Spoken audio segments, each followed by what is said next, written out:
In this video, we are going to see how we can develop this kind of view where we have the bar chart with the line showing the average position, that the average of each sales over the period of month lies here. So this is the average point.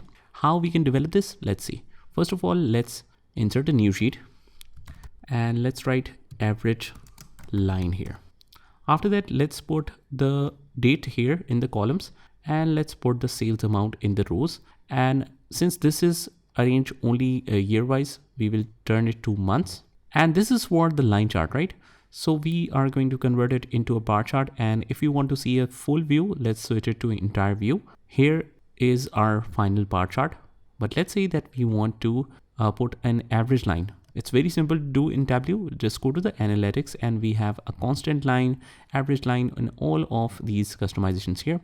So all you have to do is just hold this and it shows the reference line. You can add it to a table, to a pane, to a cell, but this is about the table. Let's put a line here and a flat gray line is inserted. But if you want to edit this, it's very simple to do. Just double click on it and click on format. In the lines, if we want the dotted style, we can put it that way. But as you can see, it's too shaded. If you want to make it a continuous still line, like in dark color, you can just increase the shading. You can change the color from here. And the shading caption is mentioned right here. If you want to highlight that as well, let's do that as well. Let's change it to red as well. And let's make it 80%. And this is how we can make this.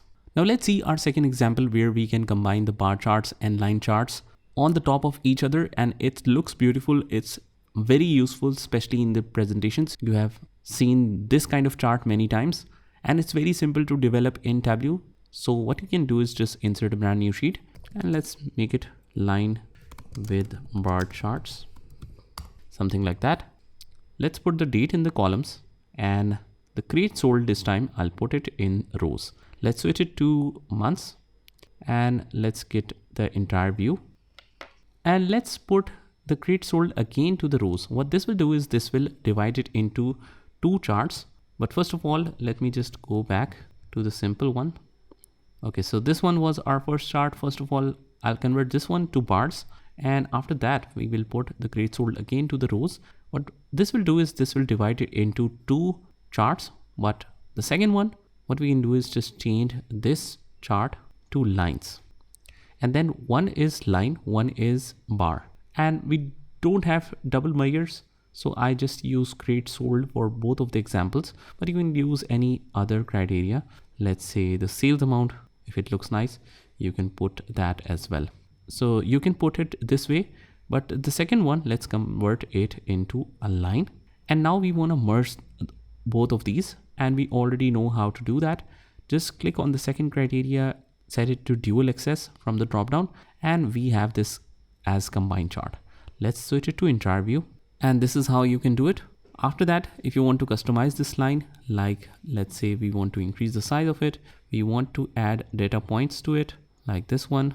We want to add data points to it, like in the colors. Let's switch it to this data points, however you like. And after that, let's make it dotted as well. Just go to the path and switch to dotted. And it will look very nice. And the final look, you can set it this way easily. So that's how you do it. Just try this by yourself and I will see you in the next one.